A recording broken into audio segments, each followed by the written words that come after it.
weeks ago, I decided to start this podcast with a random dog fact every time, and now I can't remember one. But maybe my guest today, my friend Kayla, has a fun and random dog fact for us. We learned a fun and random dog fact today about dew claws. Oh, yes! Most modern dogs are not born with rear dew claws, except for some breeds like Great Pyrenees, which still have double dew claws. Yeah. So, and Briards. And Briards? Yeah, Briards. I didn't know that one, yeah. Yeah. My border collie puppy, Chai, also has rear dew claws. Yeah, well, we were just wondering about that. Anyways, welcome to the podcast, Kayla. Yeah, please introduce yourself, your dogs, your pronouns, your cat, anything else you'd like our listeners to know. Yeah, my name's Kayla Pratt. I'm super excited to be here. My pronouns are she, her. I am a certified dog behavior consultant, and I live in my van and travel the world as a conservation detection dog trainer. I have 2 border collies, so we've got 2.5-year-old Niffler, who's sitting in between us right now. He's a little blue merle border collie who's very sweet, and he loves his toys, and he's very good at finding dead bats. And giving kisses. Thank you, Niffler. And then I have 9.5-year-old Barley, who's also a border collie that I got from a shelter in Denver, and he is kind of my main working partner at this point. He is absolutely nuts for toys, and just a goofy, very serious, very honorable dog. And then we've got Norbert, who is my roughly 1-year-old cat that I found in a ditch, who likes going on walks and exploring the world in a way that I think a lot of cats kind of don't get to. I love that he's living the van life and seems to be enjoying it. Mm-hmm. And you just told me you can take him on off-leash hikes with the dogs and you. It's amazing. Yeah, he's a really cool cat. And it was very much so. So I found him in a ditch when I was on a run in Nebraska. You know, I find this screaming cat in the ditch, and the first thing I do is try to find his owners, and then the second thing I do is try to find other people who want him. And in the process, I realized that he was actually the sort of cat that I've always thought I wanted to find, but didn't know if I would ever find, which is just super confident, super playful and cuddly and sweet with my dogs. A little spicy too, because he is a cat. He loves being in the car. He sleeps on my dashboard while I'm driving. He goes on hikes. He goes to the beach. I wasn't looking for a cat, I wasn't planning on a cat, but he very much so earned his keep. It was like, all right, I can't let this one go. This is not the sort of cat that I can just expect to find another one with the same temperament when I feel ready. Yeah, nice. So, right cat, wrong time, but, you know, we made it work. Yeah, he's just lying on my desk and watching Niffler and Chai. Chai is still not sure what she thinks of Norbert, whether she wants to be afraid of him or try to make friends. But he's a very good teacher, and he is setting appropriate boundaries with her. Yeah, and he can't quite decide whether he's relaxed and wants to play and look out the window and think about other things, or if he just wants to supervise Chai and make sure she doesn't make any unauthorized advances. He went after her yesterday when she got too close. Yeah, he's been setting some boundaries. We're watching him pretty carefully to make sure he doesn't get too stressed out and need to take him away, but so far I think he's handling it. And so is she. She's relaxing here now. She's doing great, yeah. Oh, and so is Niffler. What a good dog. Oh, we have such good dogs. Wow. Who taught them to do this?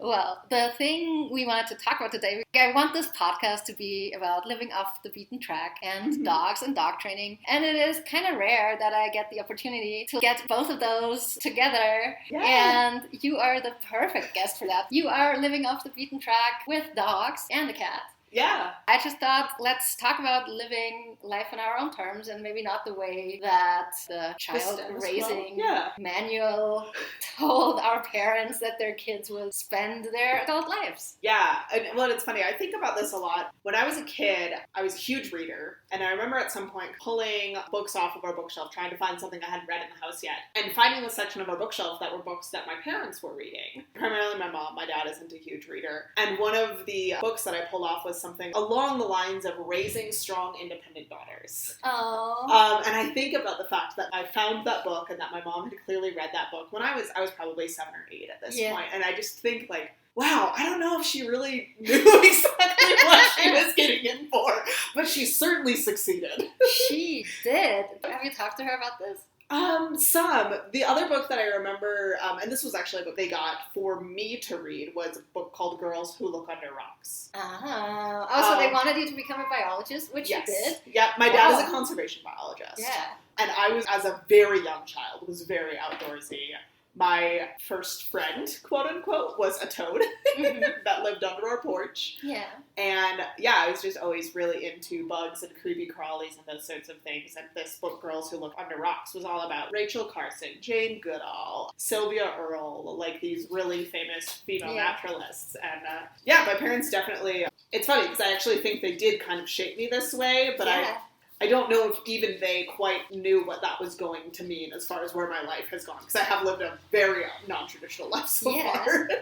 Have they always supported you in that? Yeah, Very cool. They've always been, I think they worry, so for context, I live in a van with my dogs and primarily alone. And I have been traveling in Central America primarily alone, and I've also driven up to the Arctic Ocean alone, so driven, through the Yukon and the Northwest Territories where you see maybe a dozen cars a day. You're in grizzly country and all that sort of stuff. And I think, they worry, but I think they worry kind of less than a lot of parents would. Yeah. So they've broadly been supportive. They've never really tried to tell me not to do something. Nice. That's really cool. Yeah, I'm very lucky with them. And it's always interesting to think of the counterfactual of, would my personality be exactly how it is right now if my parents had squashed it more or shaped it in a different way? That is super interesting. I did not know that about your parents. Yeah. I am not this way despite my parents, which is funny because I think a lot of people who are, the van life, nomadic, traveler type, I think that often does come a little bit more contrary to your parents. Yeah, out of rebellion that grows into something else, Yeah, or your parents lived that similar lifestyle, so you grew up in it. And my parents were very, they owned a house, they had 2 kids, pretty normal upbringing, but they really fostered a lot of independence. Yeah. And then it worked out. Right, Niffler? Yeah, it is interesting to think about these things. My dad very much fostered interest in nature and independence as well in me as a kid, and was very supportive in me just doing whatever I wanted to be doing and being outdoors and climbing trees and, that sort of thing. I specifically remember one time I climbed a tree because I love climbing trees. I got up too high and didn't know how to come down, and I called for help. And my dad was like, well, you get up there, you figure out how to come down again. And of course I did figure it out. I am still that person in a way. Yeah. Sometimes I find myself in a situation where I'm like, well, that is not ideal. But I always find my way down the tree. Yeah, that's a good metaphor. No, and I think about a lot, so I grew up in a very conservative, extraordinarily rural part of northern Wisconsin, and I think about some of the people that I was friends with in middle and high school, and their parents were much more cautious and controlling with the kids, and the divergence in our lifestyles as we've gone on has been really stark. These kids that they're no longer kids. They're now in their late 20s, early 30s. That we had stuff in common then, but just our personalities have continued changing. And I think so much of that is the parenting. Because again, I think you kind of can turn out, quote unquote, this way for a bit of shorthand despite your parents. But it's a lot easier if your parents are supportive of it. Yeah, no, I think so too. Are you still friends with the people from the town you grew up in? No, not really. Yeah. I have a couple friends from my hometown, but most of them are much more kind of off the beaten path like I am. Yeah. There's kind of a group of us who had the more hippie, weird college professor type parents. Even though I wasn't necessarily closer with them when I was 14, those are the friendships that have survived now. Yeah, it's interesting. There's one friend I still have from the town I grew up in. Our dads were best friends. Oh, funny, yeah. And we talk about twice a year on the phone. And then we just talk for 5 hours because we haven't spoken in so long. But otherwise, our everyday lives are completely different. She's married, she's got 2 kids. Being a mom has been her dream for a long time. Yeah. And our relationship feels like I'm an only child, and it feels like she's my sister. Yeah. And I imagine that's what it would be like to have a sister you get along with really well and who accepts you and embraces you and all your changes. Because I'm such a different person than she is. Yeah. But I feel like just being in her life, I'm also enriching her kids' lives. Totally. And that's really cool. Yeah, I know I've had friends say this to me, that my lifestyle inspires them. And some of them have even said that they're envious of my lifestyle, and I recently had this, I don't actually think we were talking about this earlier, but so just a couple months ago, I had 2 very good friends from college get married more or less back to back. And I had a bit of an emotionally challenging time, particularly at the second wedding, because I felt lonely, and I was watching all of my college friends get married to people that they met in college, and I am single and, I'm 29 and I don't want kids, so I don't have that particular time crunch. But, I was having a bit of an emotionally challenging time at these weddings because you're just kind of having love smashed in your face, it's so lovely and you're so happy for people, but it's also hard. So I had a lot of these conversations with people about, they were like, yeah, and I know you're sad and like we support you and we love you and, what can we do to make it better? But also like you are making these choices and you are living this really beautiful, cool lifestyle that we're all jealous of. Yeah. And it was nice. They said it a little bit better than I'm saying it because I kind of feel like I'm coming off as like, oh, buck up. Your life is cool in other ways. And that's not, they said it better than that. Yeah. But it's an interesting reminder. I think you're constantly making some of those trade-offs when you choose to live this far off the beaten path. Yeah, totally. I was recently thinking back to, I had a boyfriend in college and I remember making a very conscious decision. He was a few years older, so he was finishing university a little bit before me. Uh-huh. And I hadn't really even chosen. We were just really good friends. And then all of a sudden... You were dating? We were dating, right? And I just kind of went along with it. But then I realized, wait, he's about to graduate and he wants that life. He wants that marriage, that house. I was like, this is so not what I want. There are so many things that I need to experiment by myself before I am able to... I don't know if I ever want to commit to that kind of lifestyle, but if I do, I am definitely not ready for that at this age. I knew that for some reason. Yeah. And I did love it. Like we just talked about. That love and breakups and heartache. Yeah. And at that point, I just applied to study in the US for a year. And I was going to take off a semester to travel around Peru and volunteer. Oh, cool. And so I was going to do all these things by myself. And he really wanted to stay together. Uh-huh. I was like, well, sure, if you're supportive of my choices. He wanted to come to Peru with me, and I said no, because I needed to do this for myself and by myself. And I knew I was just becoming the person I was going to be. I'm still becoming the person I'm going to be, and I'll probably do that for the rest of my life. Probably. But, yeah. So we tried the long distance thing for that semester that I was in Peru before going off to the US. Yeah. And I remember one day I was having a bad time and I told him and he responded, oh, I'm so glad. That makes me feel so much better because I'm constantly missing you and I'm so miserable. Oof. Like it makes me happy that you're miserable too. Ooh. I heard that and I was like, yeah, I can't do that. No. I can't do that. Yeah, no, gosh, that's tough. I mean, and yeah, we were talking about this because I'm in the process of going through a breakup right now. It's a challenging place to be and, kind of knowing who you are. And, we were just talking as well about how difficult it is to really love someone and to be in love and still have that part of you that knows it's not right. Yeah. And knowing how and when to move out of that and it's so hard. And I wish I had useful advice for it. But I don't. No, I don't think anyone does. No, it's just hard. Yeah, and I think it's hard for everyone who experiences it. Mm-hmm. And at the same time, I do think we all experience it slightly differently. Yeah. Yeah, I think it is harder when you live a less traditional lifestyle, like that pool of people who match with the lifestyle is smaller. Yeah. So I think that is definitely part of the challenge, yeah. Oh, yeah, but I feel like also as long as I'm abroad or when I'm traveling or backpacking, then it's very easy to find these people. Yes. It's like you have a radar for them. Yeah. And you find each other, but I could not go back to live in Austria at this point because people have such different experiences. Yeah. I think I would find it very hard to connect there, even though I find it very easy to connect to people when I'm traveling or when I'm abroad. Yeah. Well, and I think you also run into these circles of other travelers. Yeah. And that certainly helps. I'm really curious. I'm about to start a PhD program now in about 2 months. It's going to be my first time, back in academia for 7 years. And I've been doing this really non-traditional, I've been living in a van now for about 2.5 years. And I've been living in Latin America out of the van for about 9 months. I'm very curious to see how it goes for me socially as I go back into grad school, and potentially I'm running into people who have had much, much more traditional lifestyles and life paths, and especially as I get ready to re-enter the dating pool as well, because I think for me it's friends are easier to find friends who, they understand me enough for friendship, or they have a similar enough experience for friendship, but finding someone, because I do very much still want to get married, and I don't know why, but I do. I've always known that about myself. That's okay. Yeah, it's funny. I'm in this world where I have to justify it. I'm not judging you.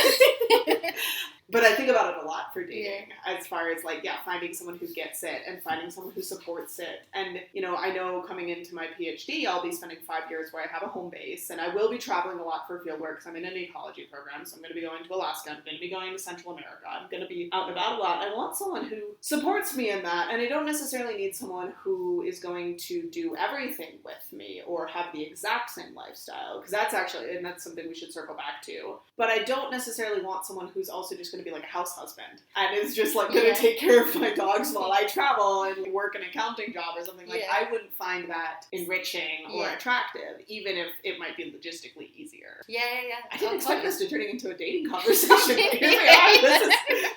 So it's a good conversation.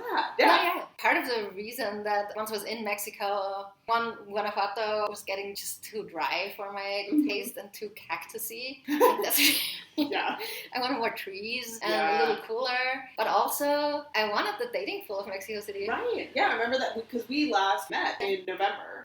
So what is that, 9 months ago now? Well, I don't know. Well, it's July now. No, it's August now. Anyway, so a while ago. And I remember that being something we talked about that was a factor for you. You were still in the process of deciding if you were going to stay. Yeah, part of me wants to still travel, but have a home base on the shores of Lake Atitlan in Guatemala. Do love Lake Atitlan. I know, it's so beautiful. Kind of in the middle of nowhere with a bunch of dogs. I also know if I did make that choice, there is a very, very slim chance that I would ever meet someone there. I'm okay with that because I'm the kind of person who is enough for themselves. Because I have friends, I have dogs, I have this, I have that. I never get bored. But I'm not ready to make that choice yet. I also know, like, I'm really picky. My bar is so high, mostly because I feel like I have a very good life. I like the life that I'm living. Like what I was just saying, someone has to actually enrich your life. I know, and that's much harder if you're not, like you just said, for example, you don't feel the clock ticking because you want kids or whatever. You don't have these pressures. You like the life that you have chosen for yourself. There is always a bit of a trade-off for me to be willing to make compromises for someone. That person has to be pretty special. Absolutely. My temporary residency is going to run out in 3.5 years. Okay, so you've got time. But I've got time, and if then I don't qualify financially for permanent, and I will not in the next 4 years either. I know that. And it's easier to live illegally in Guatemala than in Mexico, so that's probably the choice. I mean, I don't know, if you ask me today, but also everything changes all the time. But like, if I choose to do that, well, I have 3.5 years, because if I did choose, okay, I want to live in this place that I really love, and I'm making the trade-off of just not really meeting many new people there, probably, I will... Careful. Sorry. Life with dogs. I will know that, this is what I'm choosing. And so I want to be in a place where it's easy to meet people for a little bit longer. I have a similar but different calculus where, the property that I grew up on is 40 acres in northern Wisconsin, and my dad, again, conservation biologist, has been rewilding this property for 25 years. It's got ponds, it's got a trout stream that runs through it, it's partially prairie, it's partially forested, it's a little slice of heaven. It's a 10-minute drive from the shores of Lake Superior. Wow. And I would love to live there with my dogs one day. But I also would like to live there with a partner. And I am very aware that I don't think I will move there until I am married. I mean, also, my dad still lives there. I'm not going to move in with my dad. I love him very much, but that would not be a good situation for us. So you have to marry someone who wants to live in Wisconsin. I mean, and it's not that I necessarily feel that I have to live there, but I would like to. And especially, I'm a millennial. I don't necessarily see myself being able to afford the equivalent of that property elsewhere. And it is something, especially because, I train conservation dogs, so having access to acreage where I can train the dogs is huge. And it's definitely something that is a big goal for me, ultimately. But I don't see myself moving there and then trying to enter the dating pool in that area. No. It wouldn't work for me. It's interesting, like that almost sounds like it's a little harder for you because you have that goal. Getting married is something on your quote-unquote bucket list. And it's not on my bucket list. Like, if it happens and the right person comes along, then I'm ready for it now. It wasn't when I was in college, but now it would be. Niffler, thank you. What are you doing? Nothing. No, there's one. I think I can be happy both ways. I just don't want to close that door. Quite yet. Okay, so circling back on one of the things that we said, one of the things that I ran into, I spent about 9 months living in Denver, Colorado, before I started on this Pan-American Highway road trip that I'm currently doing. And I was dating pretty heavily while I was there. I was on the dating apps and and I was really meeting people and kind of seeing what I could find and seeing Yeah. if I could find something Yeah. that might work while I was on the road. And this was the first time I really realized this, was I met a couple different people who, you know, I saw their profiles or even the first couple dates. I was like, oh my God, this is the coolest person. Yeah. Like, I'm so into this person and their lifestyle. There's one guy in particular who, he was a National Geographic explorer. Oh, he was a shark researcher. He'd lived in like 17 different countries. He spoke 5 languages. Yeah. Like, he was like the coolest guy. Apparently Denver is the place to be. Yeah, and we're still friends. But what we ran into very quickly is we went on like 2 dates. Yeah. And then he was off to go live in Ghana for 3 months. Yes. And then the day before he got back from Ghana, I was off to go live in Kenya for 2 months for research. On our first date, we were talking through our travel plans, and we very quickly realized, it was like, oh my God, we're not going to be on the same continent for more than a week at a time, anytime in the next year. Wow, yeah. And it was just like, shit. Yeah. Okay, so the person that I see that I feel like, okay, we have a lifestyle that could mesh, and we have really similar values and really similar kind of spirit of adventure. Yeah.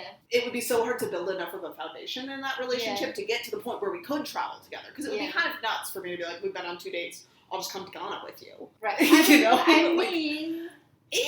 Maybe those 2 dates weren't quite good enough. Like, it depends on where you are in your life. You know? If it's the right amount, like that job. I mean, and that's where having dogs does limit me as well. Just up and moving to Ghana, if I didn't have dogs, would maybe be something would be on the table. Yeah. But having the dogs, it's like, I'm not going to import my dogs to Ghana. Yeah, I don't know. Did you look up the info requirements? Did you get that? No, I didn't. Yeah, and partly I was really focused on this Pan-American highway thing. I was like, no, driving through Latin America is my thing right now. And that was more important to me than dating at the moment, but it has been interesting to me, and I've had that happen a couple times as I'm dating. It's so interesting trying to figure out this balance. I don't want a house husband who's super boring, but also logistically it's been very challenging when I do run into these people who have really off the beaten track lifestyles. And I think what's going to help again is I'm going to this PhD program where now, for the first time in a long time, I'm going to at least have a home base. Yeah, and people with similar interests. Exactly. We'll all be coming and going. I'm going to be in the grad student pool, so probably most people I'm going to be around are going, and dating even, are going to also be grad students. Yeah. That may help to try to figure out where on that spectrum I might be able to find someone where our lifestyles can mesh well. Yeah, that is so... Like, stay tuned. That is so interesting. We'll have to talk again in another 9 months. Yeah, maybe give me a little longer than that, but... Yeah, I don't know. I spend so much time trying to think about what this could look like. And part of it, so my parents are divorced, and my parents never were really a couple that made sense to me. Again, they did a great job of raising me, but they didn't really have anything in common. Yeah. And their relationship was never super loving. And that's about the worst thing you could say for it. I'm not saying that as a euphemism for anything that was really traumatic. They just were a weird fit. It's definitely made me very hyper-aware. I think most children of divorcees are kind of like this, where we're very unsure about how to actually find that really healthy, stable relationship. It wasn't necessarily modeled for us at home, and I, as a behavior nerd, am constantly trying to think of, like, what does that look like? What do I need to find? How do I curate that in myself and also find a partner that's going to set me up for success? And, like, I'm making this sound like it's a really central part of my life, and it kind of is, but I don't know, we're just on a very specific topic. Yeah, we're just recording this on the fly. We didn't plan on talking about dating, but of course it is a topic, and it is probably looks different for us than it does for the people who stayed in the town they grew up in. Totally. Yeah. It's interesting that you say that about your parents, because I could say something similar, only that my parents did not get divorced. Oh. And they should have. Even as a kid, I was like, why are you not getting... I was not saying that, but I was thinking that. Right. Because they were clearly not happy together. They're so different. They're really different people. Both of them rape people, but they got married because my mother got pregnant. Yeah. Well, and then they just stayed together. But they were not happy. There was no domestic violence, nothing of that. But I am so aware that I do not want my parents' marriage. Yeah, exactly. Yeah. Yeah, and I think it's very reasonable to grow up in that sort of environment and be really skeptical of marriage. And for whatever reason, that is not the lesson I took away from it. Yeah. But it has made me... I was talking... This was a conversation I had with my therapist like 2 years ago now, maybe 3 years ago, where he asked me, and I don't quite remember where this came from, but he asked me how I reacted during my last breakup, or like the last time I was rejected. I've actually never been broken up with. Yeah, you're the one doing the breakup. ended every single relationship I've ever been in. And it's because I am so highly attuned and potentially overly attuned. I don't think so, but it's on the table. It's possible. To looking for these warning signs and trying to make sure that I don't end up in kind of a loveless marriage. Yeah. Because I would rather, and luckily I am at a place now where I like myself enough and I'm comfortable enough that I now am happier being alone than being in a relationship that's not awesome. Yes. But it took me a long time to get there. Oh my god, yes, that is so true. The dogs are just gonna raid the kitchen. What are you doing? Why do you want to go in there? Yes, exactly. That's so true. The older I get, the higher the bar gets. Yeah. Yeah, and also the older I get, the more I know what I want for myself. Yeah. And the less afraid I am to ask for it. Yeah, that's good. Yeah, I think that's a good thing, and I think many people are not there. Yeah. I sometimes go back to that scenario. If back in the day I had married my college boyfriend, and many people in my situation would have done that. We were not a bad fit.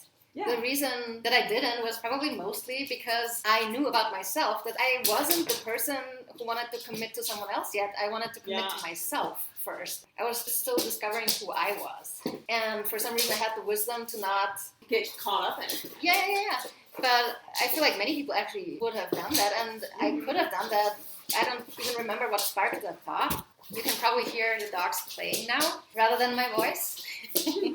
Yeah, we've got some great bitey face, stabby paw action going on right now. They're very cute together. Yeah. Niffler makes Chai look tiny. He's a huge border collie. I mean, he's not even that huge. But he's tall. He's got a big chest. Yeah. He's very handsome. He is. He's a very pretty boy. And he has excellent pointy ears. Very good ears. I worked hard for those ears. I taped his ears, yeah. That was probably the neatest thing I've ever done to him.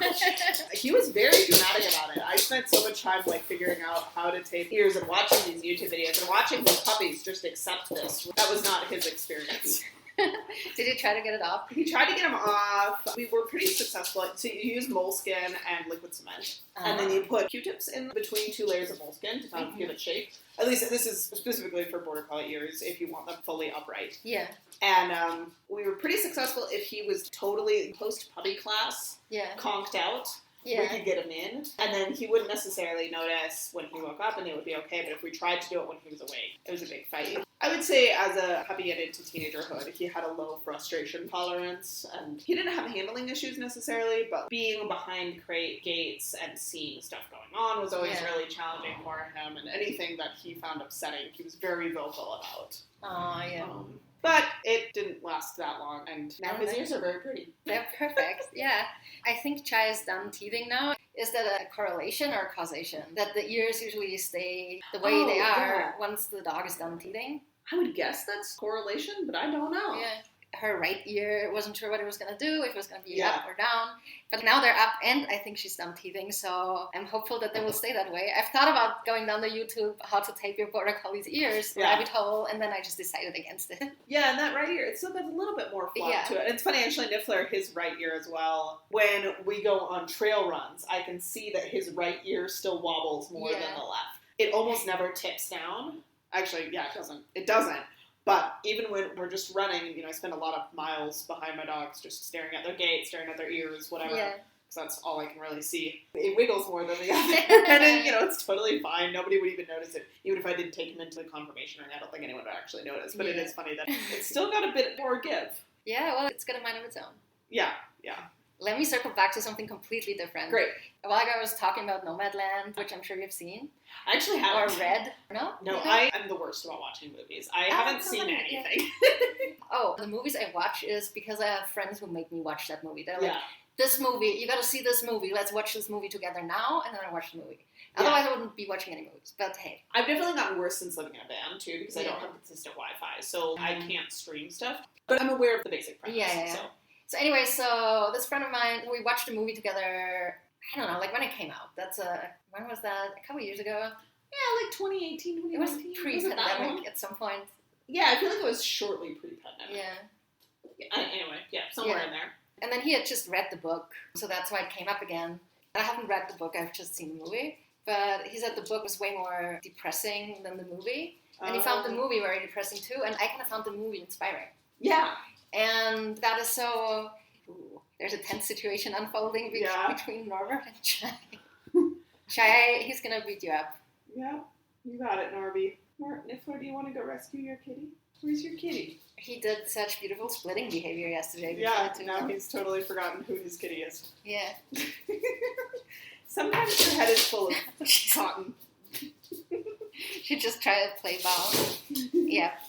He sometimes will play with strange dogs, so we'll see if really? Wow. Yeah, he doesn't look like he's quite there yet, but I wouldn't be surprised if it comes out as some sort of conflict behavior eventually. Yeah. Leave him alone. There was a dog at the hostel that we lived at in El Salvador that was scared of him, and it was one of Norbert's favorite things to launch onto his head out of trees and stuff, and run around and bite him in the butt.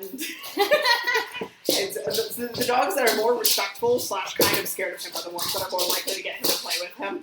Really? Yeah, poor Kobe. He was not into it. Oh. Yeah, well, I would be scared of him if he launched himself out of trees onto my head. Yeah. I was kind of inching away when he was coming on the couch behind me because he got this very sharp claws. Yeah. And then he was scratching the couch a little bit. And I'm like, you look very predatory. Yeah. He caught a cockroach on our way over here. I'm very proud of him. Nice. Master defender. Okay, but anyway, so No Man Land. No Man Land, yeah.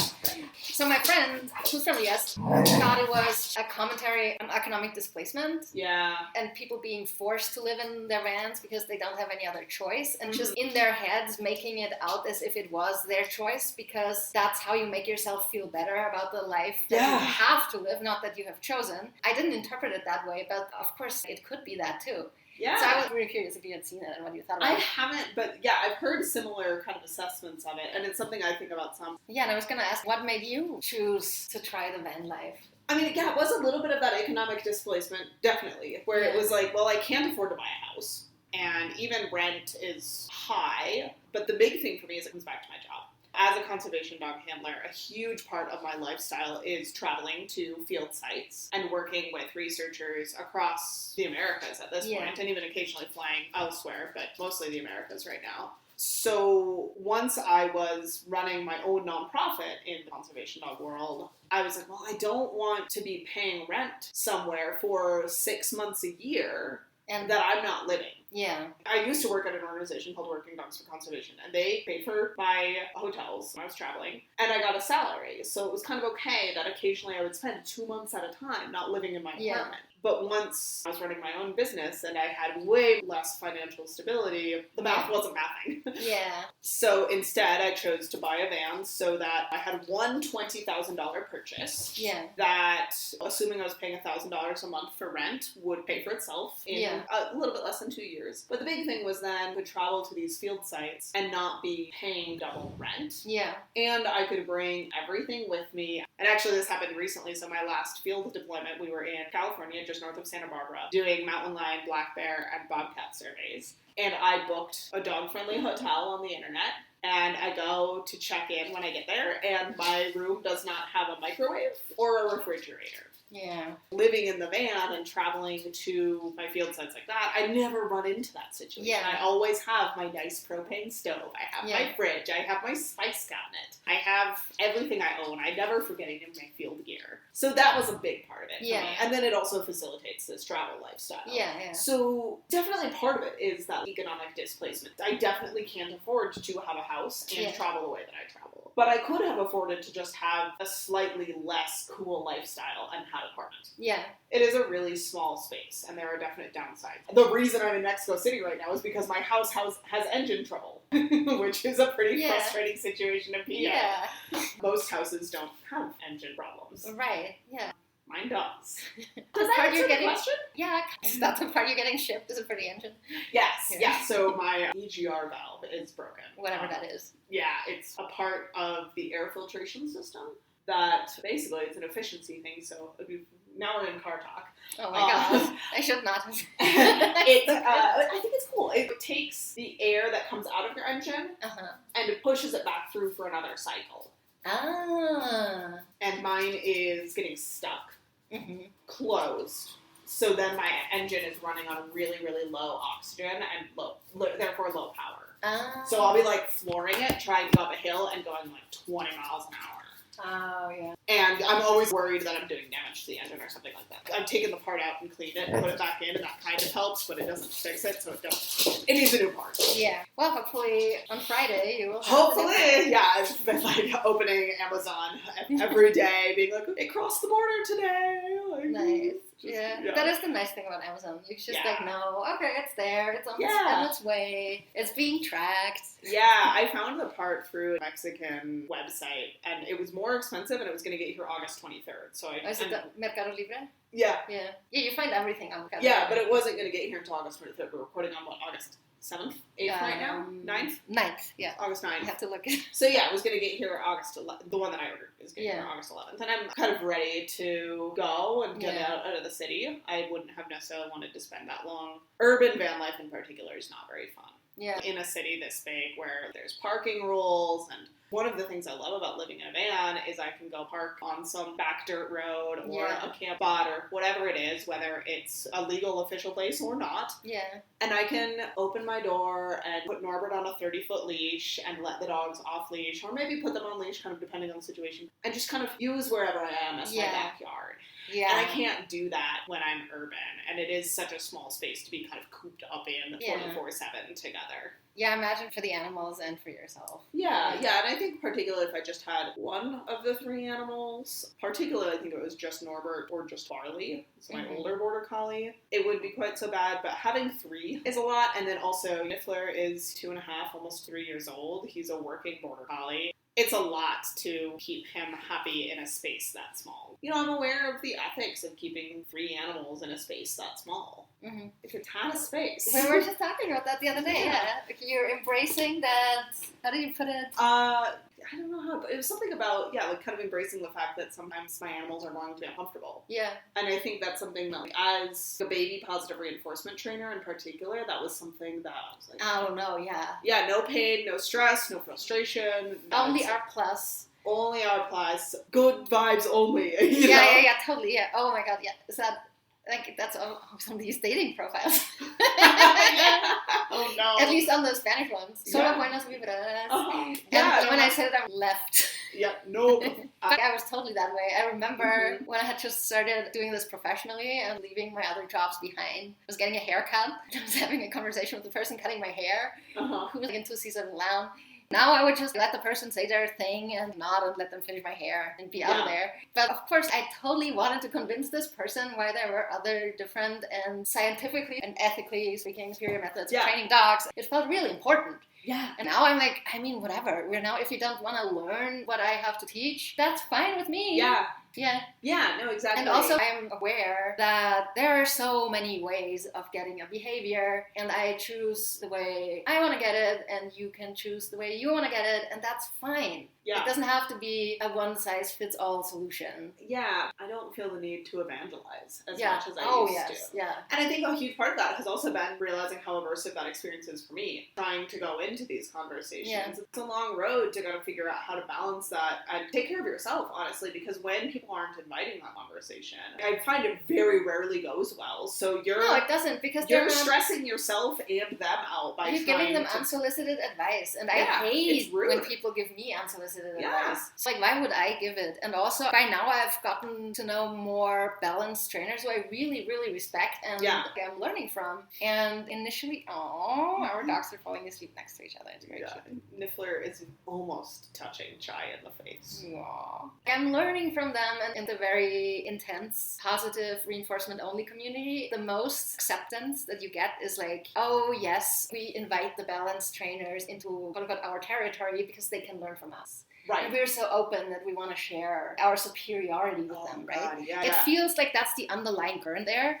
And by now, I'm calling so much bullshit because there's so much I have to learn from balance trainers. Mm-hmm. As balance trainers may have to learn from other trainers. I feel like every single trainer I have met, I've learned something from. Totally. And sometimes it's just how I don't want to do things, but that's also fine. And I'm sure that people have learned that from me as well. Yeah. Yeah, and I think for me, so much of it comes from, like, I have so much angst and guilt about giving my dogs an amazing day every day. That is a core value of mine. I'm not saying it isn't. But this has been something that's been on my mind a lot as we're pursuing funding to make a project happen where my dogs and I would be flying from the USA to Cali, Colombia, which is like a 20-ish hour travel situation because you have to fly from somewhere in the US to somewhere else in the US and then from there to Bogota and then from Bogota to Cali. Mm-hmm. There's no shorter way to do it. Yeah.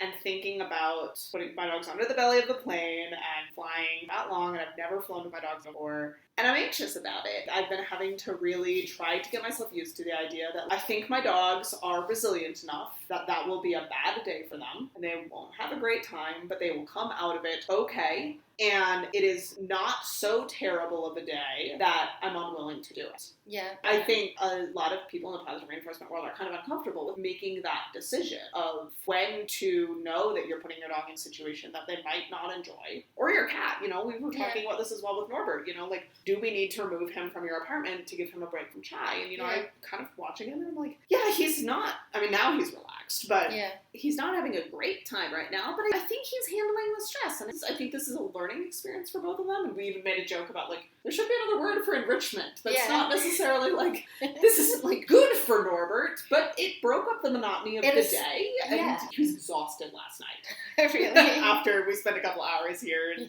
he slept in the crook of my knee all night. And it was just so lovely. And usually he's very active overnight. Yeah. So anyway, it's a hard line to figure out how to walk. And I wouldn't necessarily fly my dogs to Colombia just for vacation. Yeah. But for our job, and something that I'm really passionate about, and as their profession, and they will get there and they will have, my dogs love to work.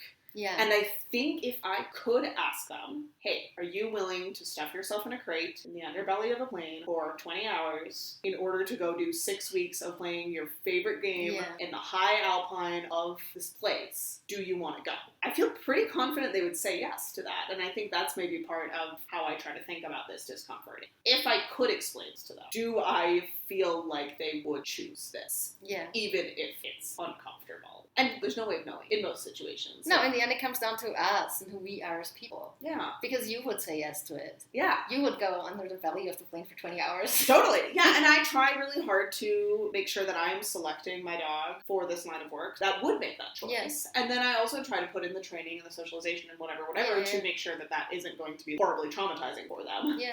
As far as flying is concerned, if it's less than a month and it's visiting somewhere, I don't think I would do it. But as long as it's more than a month, I've flown with dogs about 10 times by now. Yeah. Intercontinental almost every time. Yeah. And never had a bad experience. Always had the dogs come out the other side wagging. No accidents in the crate. Yeah. So that's great to hear. Yeah, that's encouraging. Just knowing that and like having them prepared for it. And then they were really active from the other side because they were bored. Yes, the stressful situation is being in the crate while you're being loaded and unloaded, but once you're under the belly of the plane, I honestly think it's just really boring. Yeah. And if you're properly crate trained, you probably just fall asleep to the white noise. Yeah. Yeah, I think people get really worried about some stuff that is generally not an issue if you're flying properly, like temperature. Yeah. Things that usually the airlines, as far as I can tell, have regulations to prevent you from cooking your dog under the belly of the plane. Yeah, it's pressurized, and it's, someone once told me, the same temperature as the cabin, the part where the animals go. Oh, yeah. So the temperature thing is really only a problem in the destination or departure airports.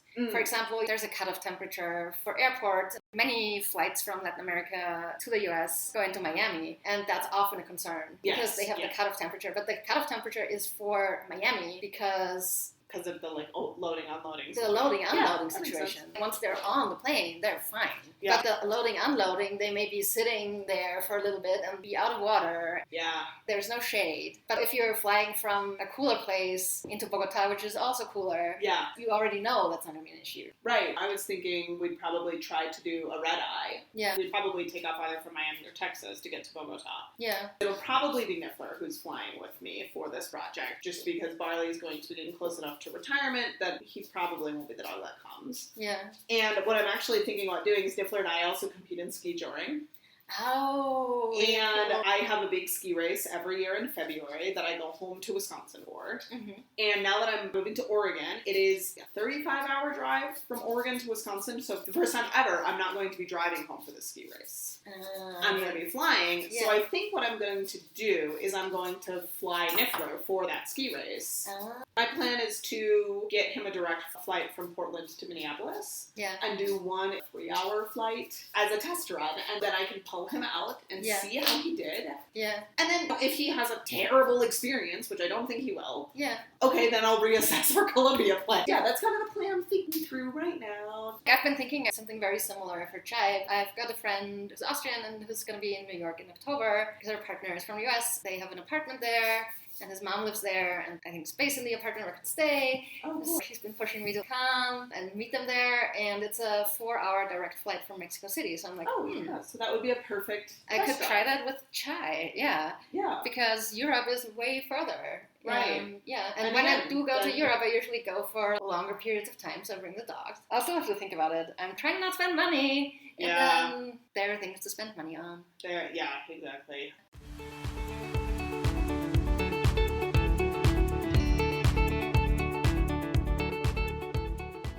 Coming back to the van, I think broadly living in a van and getting to travel the way that we travel has been a plus for my dogs' lives. Yeah. You know, people tell me this all the time on social media where they're like, I want to come back as your dog in my next life. And that's some of the highest praise I could ever receive. Yeah. But they do have long, boring days in a very tiny space, and I'm really lucky to get along the way that they do. Yeah. Because I think trying to move 3 high-energy dogs, well, animals, because Norbert's not a dog as much as sometimes he acts like one, into a space, vans are about 80 square feet. Mm-hmm. And a lot of that is not floor space. It's taken up with counters and your driver's seats and those sorts of things. It's an intense situation to put animals into. Yeah, but they kind of need to get along. Yeah. There was a period of time where someone wanted me to do some puppy raising, socializing, early, like starting training on a 7-11-month-old intact female. Mm-hmm. And I was just like, I don't think I can pull that off in a van. Yeah. I do have a crate, but it is dark and it's under my bed and you have to access it from the back of the vehicle. I'm trying to do crate and rotate. Yeah, when she's in heat. When she's in heat, or if there was any conflict with the boys around her. Yeah. And also, like 3 dogs in a van. Ugh, I'm nuts, but I don't think so. Yeah. Yeah, if you had one, would be a great experience for a puppy. Totally. Yeah. Yeah, and for a shorter period of time. And also, I mean, I guess, for me in the van, also, a huge part of it as well is that I'm the only human. Yeah. If I had another 150-pound person in the vehicle with me, that would also definitely limit the pets a little bit more. But it's kind of, I've got some other good friends who live in a van, and they were debating whether or not they were ready to get a dog, and they were, we were talking about space, going back and forth, and they were like, how do you do it with 2 dogs and a cat? And I was like, honestly, my 2 dogs and a cat combined weigh less than a human. Yeah. And they have less stuff than a human. So you 2 actually you get to share dish duty and driving duty. So that's nice. But space-wise, I actually still have it easier than you. Yeah. Oh, yeah, I hadn't thought about that. That's true. Yeah, I often think in terms of pounds of animal. Yeah. It's like, I have 2 47-pound border collies and then like a 10-pound cat. Just over 100 pounds of animal. Yeah, even if I had a very tiny boyfriend, they'd still be over 100 pounds. They'd still be at least as big as the animals. Well, you did go from El Salvador to Guatemala with another human being. So Danielle, he's Salvadoran, and he's traveled with me to Guatemala now twice. We've gone to Honduras and Nicaragua and Costa Rica together as well. So I have actually shared the van with the 3 animals plus another human. Yeah, how does that go? Is it harder, or does it not matter because you're so close? So actually, and I should add, we also had a period of time for about 4 months where I was dating Danielle, and my friend Tony was also visiting. And so we actually had 3 people in the van. Nice. It was intense. It was a traveling circus. It is incredible that we never had any arguments. We all got along really well. And you all managed to sleep in the van? No. So what we did was Tony slept in a tent. Mm-hmm. She is a big thru hiker. She is actually currently hiking the Continental Divide Trail. She's hiked the Appalachian Trail and the Pacific Crest Trail already. Cool. So for her, sleeping in the van when Danielle was around wasn't a huge deal. Yeah. She kind of lives in a tent. So she slept in a tent most of the time, and then Danielle and I shared the bed. Yeah. But yeah, both of them were very aware of the situation as far as choosing the van and choosing the animals, and we all got along really well. I joke when I'm dating living from the van, I've got a height limit. If you're 6'4", you're not going to fit in the van. My bed is 5'3", 5'4", I think. If you're much taller than that and you're not a side sleeper who kind of sleeps with your legs naturally curled, you're going to be really uncomfortable in the bed. And if you're 6'4", you're going to be too tall to stand in my house. Well, so Latin America is good. Latin America's great, yeah. Shorter here. Yeah. Danielle's like 5'6" and probably 110 pounds. He was great. Yeah. he fit the size requirements for being in my van. Maybe you should reconsider. Yeah, but and he just really loved the animals. He was absolutely fine with the fact that Norbert sometimes steps on your face in the middle of the night, and Fleur jumps on your chest in the morning every morning when he's excited, and there's no way for him to jump into bed without landing on you. Yeah. It's chaotic, it's tight, but we managed it with 3 people and 3 animals for almost 4 months continuously. There were periods of time where Danny went back to work in El Salvador, but it worked. Nice. Yeah. Yeah. Well, let's start wrapping this up because I don't know where the time goes sometimes. I feel like it just got up. Yeah. Now it's 10. I've been tired all day today. I don't know. I had a weird nightmare last night. Someone got attacked by a leopard. I'm like, where did that come from? Yeah. Well, if our listeners want to find you on the internet because they want to learn more about conservation dogs, or they want to date you and live in a van with you, you can't be too tall. You've got a height limit. What are the requirements and where can they find you? They can find me for just like casual social stuff. Instagram is probably the best way to find me. That's Collies Without Borders. You can also find me on Twitter / I guess it's X now. I'm at Kayla Fratt there. And then the conservation dog stuff, we do have an online course. So if this is something that you're really excited about, want to learn more about, take our course, please. Don't just send me any questions. Created the course to solve that problem. All of that is at k9conservationist.org. So it's letter K, number 9, conservationists. Cool. Yeah. I will be sure to put that in the show notes. Thank you for coming on and having a meandering conversation. We were all over the place. I had a blast. And happy training to our listeners. Yeah, thanks. Thank you. Bye. Bye. Oh, that was fun.